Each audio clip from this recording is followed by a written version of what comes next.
Hello friends, कैसे हो आप सब। आज हम एक्सप्लेन करेंगे सोलो लेवलिंग सीजन 2 के एपिसोड 8 को। लास्ट एपिसोड में Jinu official 10th S rank Hunter बन गया था और अब वो वापस डीमन डंजन में जाकर अपनी मॉम के लिए स्पेशल वाटर लाना चाहता था। वीडियो को आगे देखने से पहले चैनल को सब्सक्राइब जरूर करें। एपिसोड के स्टार्ट में हम जिनू को और डीमन को लड़ते हुए देखते हैं। अचानक डीमन हार मान लेता है और उसकी आवाज़ लड़कियों जैसी होती है। वो अपना मास्क उतारती है तो वो फीमेल डीमन होती है। जिनू कहता है कि मैंने तुम्हारे सब साथियों को मार दिया है। वो डीमन कहती है वो अपने मालिक के लिए मर गए थे, वो खुशी होंगे। जिनू वहाँ से जाने लगता है तो वो डीमन अचानक अटैक करती है, लेकिन एक शील्ड उस अटैक को ब्लॉक कर देती है जो फेंग ने बनाई थी। वो डीमन दोबारा माफ़ी मांगती है। जिनू कहता है कि नेक्स्ट फ्लोर पर जाने का रास्ता तुम्हें पता ही होगा। वो डीमन कहती है कि मेरी फैमिली के पास है, लेकिन तुमने मेरी जान बख्शी है तो वो तुम्हें दे देंगे। जिनू कहता है कि मैं तुम पर भरोसा कैसे करूं। वो डीमन जिनू का ऑरा देखकर बहुत डर जाती है और कहती है मैं झूठ नहीं बोल रही। हम दूसरी तरफ एक आंट को देखते हैं जो इंसानों को खा रही होती है। वो डीमन जिनू को अपना नाम इजेल बताती है। जिनू उससे पूछता है तुम्हें इंसानों को मारने का कौन कहता है। वो जवाब देती है कि कोई नहीं, बल्कि तो हमें ये आवाज़ आती है कि अपनी जगह को बचाओ। जब से हम यहाँ आए हैं। जिनू पूछता है तुम लोग डीमन रेल में क्या कर रहे थे। अचानक इजेल को कोई और कंट्रोल करने लग जाता है और वो कहती है हम जंग की तैयारी कर रहे थे, एक ऐसे दुश्मन के खिलाफ जो बहुत पावरफुल है। इसके बाद इजेल की मजीद बातें ब्लॉक हो जाती हैं और वो बेहोश हो जाती है। हम एसोसिएशन के ऑफिस में देखते हैं कि एक प्रेजेंटेशन दी जा रही होती है, कैसे आंट्स ने अब तक 294 लोगों को मार दिया है। प्रेसिडेंट गो कहता है कि ये बहुत स्ट्रॉन्ग है और ए रैंक से कम हंटर इन्हें रोक नहीं सकते। जिस आइलैंड पर हमला हुआ था वो 120 किलोमीटर दूर है और आर्ट्स वहाँ भी पहुँच गई। हमें जापान से रब्ता करके वहाँ के एस रैंक हंटर को भी बुलाना होगा। मैं अब जीजू आइलैंड पर दोबारा रेड की तैयारियों का ऑर्डर देता हूँ। डंजन में जिनू इजेल के साथ उसकी फैमिली की तरफ जा रहा होता है। इजेल के डैड कहते हैं तुमने इस आदमी को यहाँ क्यों बुलाया, इसकी शेडो पावर्स बहुत ज़्यादा स्ट्रॉन्ग है। जिनू कहता है कि मैंने वादा किया है जब तक मैं नेक्स्ट लेवल पर जा सकता हूँ इजेल को कुछ नहीं कहूँगा। इजेल के डैड इस बात पर तैयार हो जाते हैं और परमिट दे देते हैं। जिनू कहता है मैं इजेल को गाइड के तौर पर अपने साथ लेकर जाना चाहता हूँ क्योंकि ऐसे सब रास्ते पता हैं, और उसके डैड तैयार हो जाते हैं। जिनू ने अब तक 90s लेवल क्लियर कर लिए थे। उसकी शेडो आर्मी में इग्रेस और टैंक अब और भी ज़्यादा स्ट्रॉन्ग हो गए थे। इजेल कहती है यहाँ से आगे नोबल डीमन हाउसेस हैं, हम उनका मुकाबला नहीं कर सकते। जिनू कहता है अगर मैं तुमसे वीक होता तो तुम मुझे अभी तक मार चुकी होती। फिक्र न करो, मैं तुम्हारी फैमिली को नंबर 1 बना दूंगा। वो पूछती है तुम हमारे लिए इतना सब क्यों कर रहे हो। तो जिनू कहता है क्योंकि तुम मुझे अच्छी लगी हो।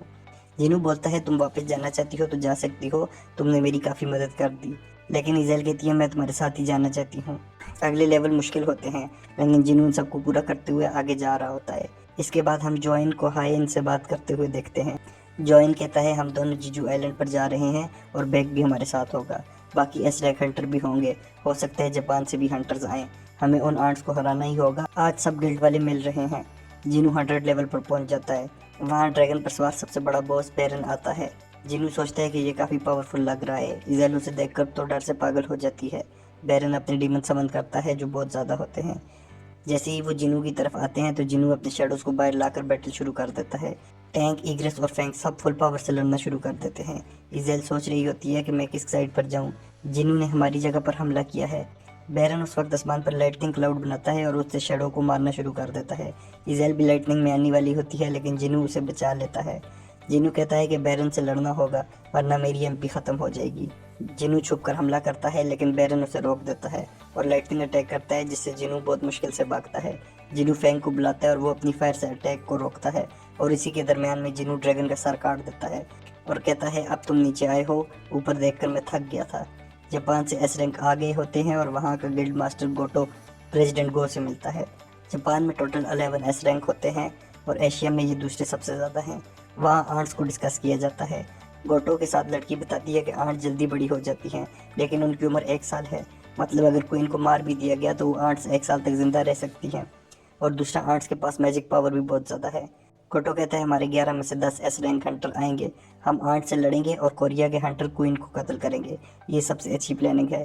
प्रेसिडेंट को इस प्लान के साथ रेडी हो जाते हैं। बेरन सब शेडोज को मार रहा होता है। जिनू छुप कर हमला करता है तो वो उसे भी पकड़ लेता है। वो जिनू को मारने लगता है तो फैंग पीछे से आकर बैरन को पकड़ लेता है। बैरन अपनी लाइटनिंग से फैंग को ख़त्म कर देता है। जिनू की एमपी बिल्कुल ख़त्म हो जाती है। अब बस वो 2 रह गए थे। जिनू अपने दोनों डैगर्स निकालता है और दोनों फुल फोर्स से लड़ने लग जाते हैं। बैरन जिनू के हथियार नीचे गिरा देता है और जिनू को बिल्कुल कॉर्नर कर देता है।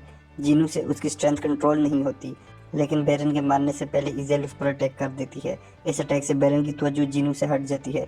जिनू एक new power ruler sand use करता है और बेरन के दोनों बाजू तोड़ देता है। बेरन लाइटनिंग अटैक को जैसे रेडी करता है तो जिनू उसे पावरफुल अपर कट मारता है। वो पंच इतना स्ट्रांग होता है कि बेरन का पूरा सर टूट के अलग हो जाता है और वो मर जाता है। जिनू नीचे बैठ जाता है और इज़ेल से कहता है कि अपने डैड को बता दो, तुम अब यहाँ की नंबर 1 फैमिली बन गए हो। और इसके साथ ये एपिसोड ख़त्म हो जाती है। आपको ये एपिसोड कैसी लगी हमें कमेंट करके ज़रूर बताएं। Thanks for watching.